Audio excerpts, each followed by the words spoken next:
12-year-old Marcus Jennings stood outside Jefferson Middle School, his backpack worn, its straps frayed from years of use. He tugged the sleeves of his hoodie down over his hands, hoping no one would notice the faded elbows or the small tear near the cuff.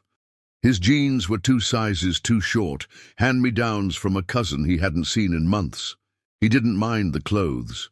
What bothered him more was the way they made people look at him, like he was different. He kept his eyes low as he stepped through the front doors. The hallways buzzed with students chatting, laughing, and comparing outfits. Marcus made his way to his locker as quickly as he could, careful not to draw attention. But as he rounded the corner near the main office, a voice stopped him in his tracks. "Marcus Jennings," Principal Canning said sharply. "Come here, please."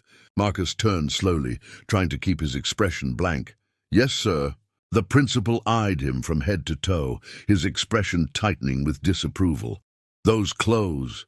This is the 3rd day in a row, Marcus." "They're clean," Marcus said quietly. "I just don't have other ones right now." "Be that as it may," Canning replied, folding his arms.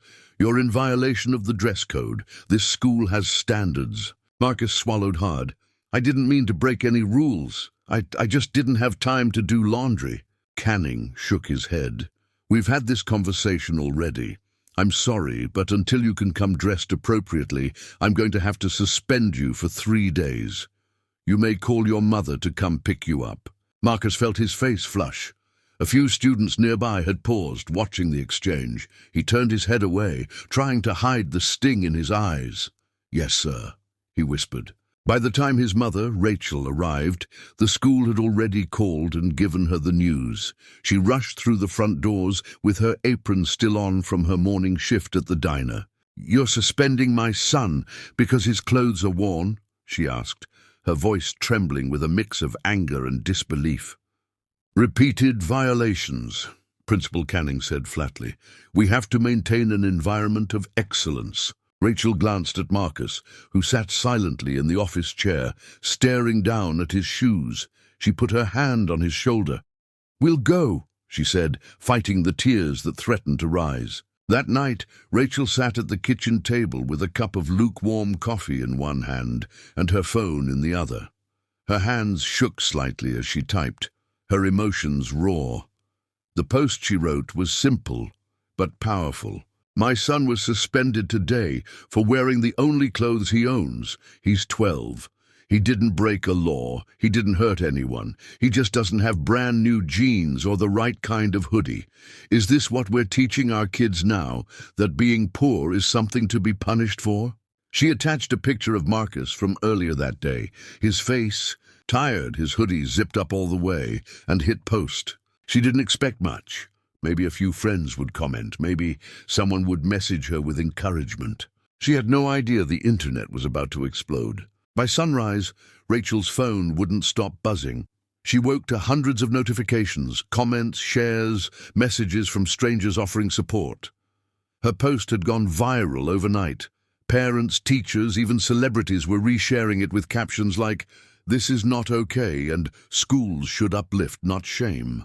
Marcus sat at the breakfast table in stunned silence, watching his mom scroll through her phone.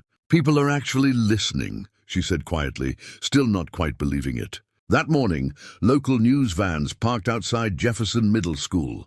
Reporters tried to catch students and parents for comments. Principal Canning refused to speak to anyone, staying hidden in his office. But he couldn't avoid what came next.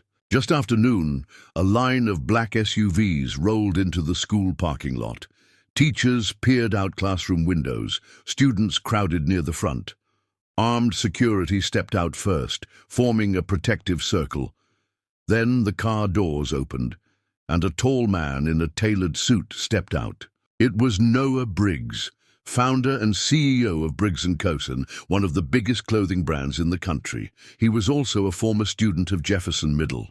He walked up the school steps calmly, confidence in every stride, and requested a meeting with Principal Canning. Cameras flashed, whispers flew. In the office, Rachel and Marcus, who had returned to the school for a scheduled meeting with the district, were invited to join them. Principal Canning looked nervous for the first time. I saw the story, Noah said, looking at Marcus, and it reminded me of something I promised myself a long time ago, that no kid should ever feel ashamed just for being who they are.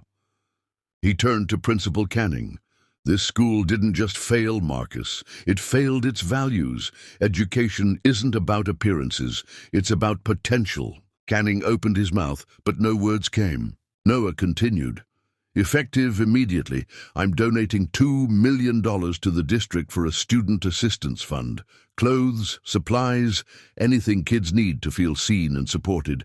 And I'm personally inviting Marcus to be the face of our new campaign. Real kids, real stories. Rachel gasped.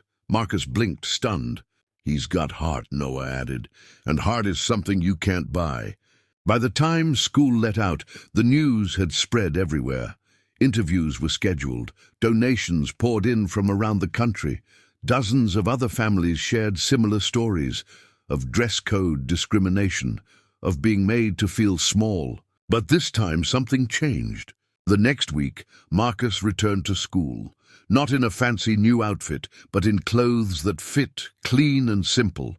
This time, no one laughed, no one pointed. Students smiled, nodded, some even patted him on the back. His story had become more than just a moment of shame. It had sparked a movement. As for Principal Canning, he was placed on administrative leave pending review.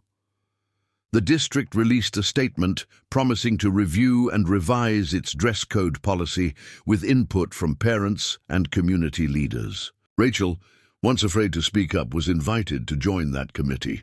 Marcus would never forget the feeling of being humiliated in front of his peers, but more importantly, he'd never forget what came after. How one act of injustice brought out a wave of kindness, and how one voice, his mother's, helped change everything.